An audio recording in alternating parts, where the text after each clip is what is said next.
The world stopped spinning for a moment, the moment his wife's fury came crashing through the phone line. "Another one like you," she spat, her words a tempest laced with venom and vindication.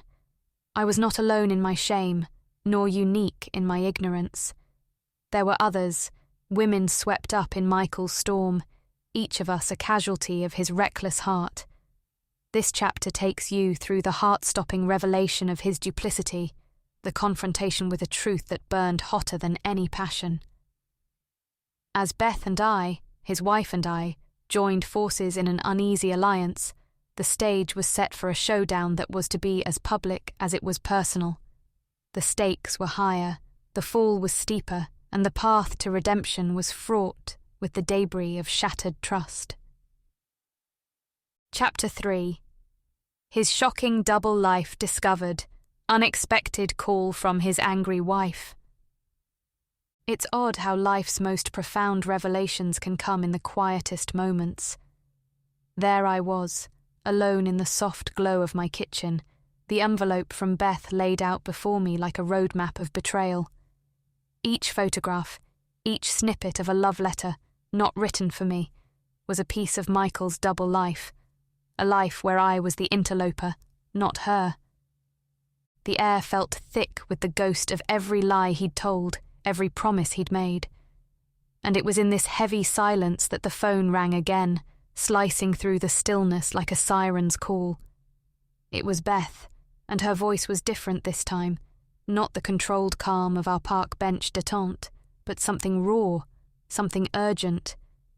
"He's done it again," she said, and I could hear the strain behind each word. "Another woman, another... you. I thought you should know." I sat down hard, the phone slipping slightly from my grasp. The room spun a bit, not from dizziness, but from the sheer weight of duplicity. How many of us were there? How many lives had he slipped into, only to leave chaos in his wake? Beth's next words were a whisper, but they hit me like a shout. "We can't let him get away with it, Anna. We just can't." It was a rallying cry, one I never expected to hear, let alone heed. But in that moment, something shifted within me. The fog of heartache began to lift, and I saw Michael not as the man I loved, but as the man he truly was. A weaver of lies, a collector of hearts. Beth and I, we made a pact that night. Not one of revenge, but of revelation. We would expose Michael, not through spite, but through the sunlight of truth. It was time for his shadowy existence to be brought into the day, time for the healing to begin for both of us. And as the call ended, I felt an unfamiliar sensation. It was like the first breath after a long dive, both shocking and sweet. I was no longer the other woman. I was an ally in truth, a partner in recovery. The journey from that moment to the morning light was long. I didn't sleep, but I was awake in more ways than one. I was awake to the reality of my own strength, to the power of a shared burden, to the first painful steps of moving forward. As dawn crept through the slats of my blinds, painting stripes of gold across the letter-strewn table, I made my own call. To Michael. It rang once, twice, then his voice, sleepy and unsuspecting. "Anna?" he murmured, and there was a time when that sound would make my heart race. But that time was a lifetime ago, last night, to be precise. "Michael," I said, my voice steady.